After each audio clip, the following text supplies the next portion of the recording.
क्या आप चक्कर की प्रॉब्लम से परेशान हैं? लेट के बैठने में, बेड पे जब आप लेटते हैं, लेटते टाइम घबरा रहे हैं, आपको चक्कर आने का डर है। दोस्तों, मैं हूं डॉक्टर देवेंद्र राठी, फिजियोथेरेपिस्ट। आज आपको बताऊंगा चक्कर आने के रीजन, चक्कर की बीमारी क्यों होती है, कैसे इससे बचा जा सकता है और कैसे ठीक की जा सकती है। तो पहले बताता हूं दोस्तों, चक्कर आने के 3-4 मेन रीजन होते हैं। कई बार लोगों को लो बीपी या हाई बीपी होने से भी चक्कर आते हैं, लेकिन आज हम बात करेंगे चक्कर आने के दूसरे रीजन्स की, जो कि बीपीपीवी, बेनाइन प्रोक्सिमल पोजिशनल वर्टाइगो, और वीबीआई, वर्टिब्रोबेसिलर आर्टरी इनसफिशिएंसी।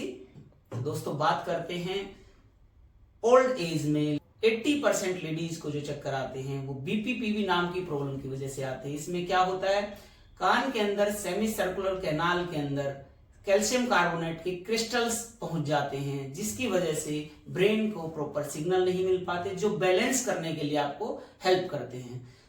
तो दोस्तों, वो सेमी सर्कुलर कैनाल के अंदर जो क्रिस्टल्स आते हैं वो आपके फ्लूइड के अंदर डिस्टरबेंस पैदा करते हैं। ये एक छोटा सा प्रोसेस है, फिजियोथेरेपिस्ट आपको एप्लेज मैन्योर देके फटाफट ठीक कर देगा। इसमें कोई मेजर प्रॉब्लम नहीं है, लेकिन लोगों को लैक ऑफ नॉलेज, उनको यही नहीं पता लगता ट्रीटमेंट क्या है। जनरली डॉक्टर उनको प्रिस्क्राइब करते देते हैं वर्टीन। मेरे पास ऐसे ऐसे पेशेंट आते हैं जिनको 6-6 महीने से वर्टीन खिलाई जा रही होती है और वो ठीक नहीं होते हैं। तो ये छोटी सी प्रॉब्लम है, आप हमें कांटेक्ट कर सकते हैं। दूसरा है वीबीआई नाम की प्रॉब्लम है, जिसकी वजह से चक्कर आते हैं।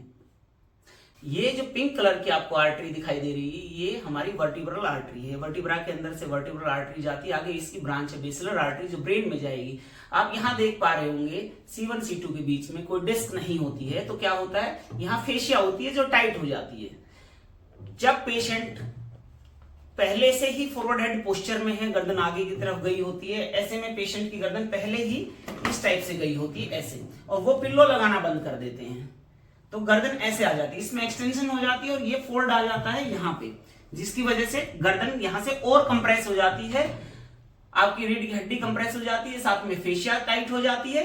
इसी की वजह से कंटिन्यू शॉर्टनिंग पोजीशन की वजह से मसल्स टाइट हो जाती हैं और आपको ब्लड का फ्लो ब्रेन में जो यहां से जा रहा है कम जाने लग जाता है, जिसकी वजह से आपके आधे सिर में दर्द, एक आंख में दर्द रहना, चक्कर आना, उल्टी की फीलिंग आना, ये सारे सिम्टम आते हैं। इसलिए आपको जो है प्रिकॉशन के रूप में पिल्लो ऊंचा करना पड़ेगा। जिनका पोस्चर ये है, जिनका फॉरवर्ड हेड पोस्चर है, गर्दन इतनी ऊंची रहती है, जिनको लेटने में चिन का एंगल इस टाइप से जाता है, खासकर ओल्ड एज में चिन का एंगल फ्लैट सरफेस पे लेटने पे ऐसे जाता है।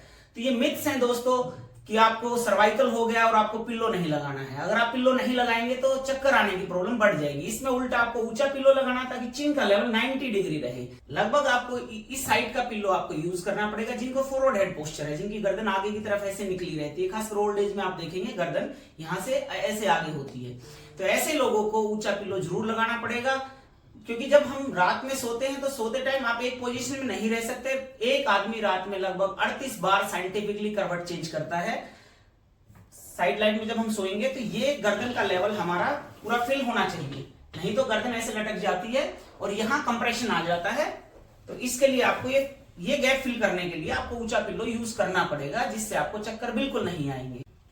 इसमें आपको जो परहेज रखने हैं, खासकर जो भी चीजें आपको गैस्ट्रिक इश्यू देती हैं, ओल्ड एज में खासकर गैस्ट्रिक इश्यू होता है, गैस्ट्रिक इश्यू का इंक्रीज होते ही चक्कर ऑटोमेटिकली बढ़ जाते हैं। तो खास करके प्रोटीन डाइट का इंटेक रात के टाइम को आपको कम करना है। प्रोटीन में दालें, छोले, राजमा, मटर, पनीर, इस टाइप के आइटम्स और नॉनवेज वगैरह आपको रात के टाइम नहीं लेना है।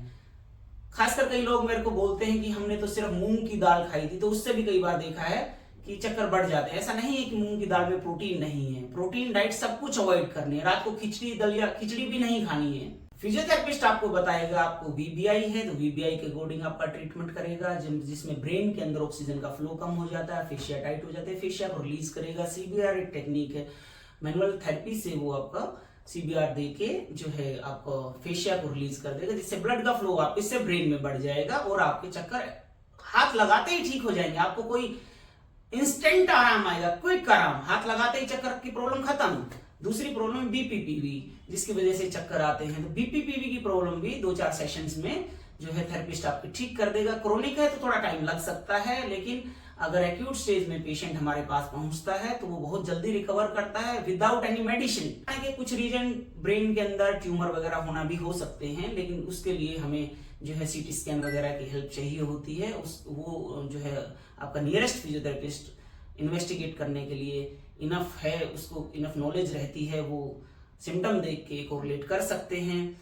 और चक्कर के लिए मैं कहूँगा, अगर किसी को ज़्यादा प्रॉब्लम आ रही है, कोई ठीक नहीं हो रहा, मेरे पास जैसे पेशेंट आते रहते हैं तो वो बोलते हैं 6 महीने हो गए थे, चक्कर की दवाइयाँ खाई जा रही थी, 5-5 डॉक्टरों को दिखा चुके थे, ठीक नहीं हुए थे। तो ऐसे में आप मुझे कांटेक्ट कर सकते हैं। मेरा फ़ोन नंबर है 9873049800। तो बहुत जल्दी और बहुत क्विक आराम आएगा। मैं फरीदाबाद बेस्ड फिजियोथेरेपिस्ट हूँ। फरीदाबाद में हमारे 10 क्लिनिक हैं। आप किसी भी क्लिनिक पे कांटेक्ट कर सकते हैं। Doctor Rathi physiotherapy clinic.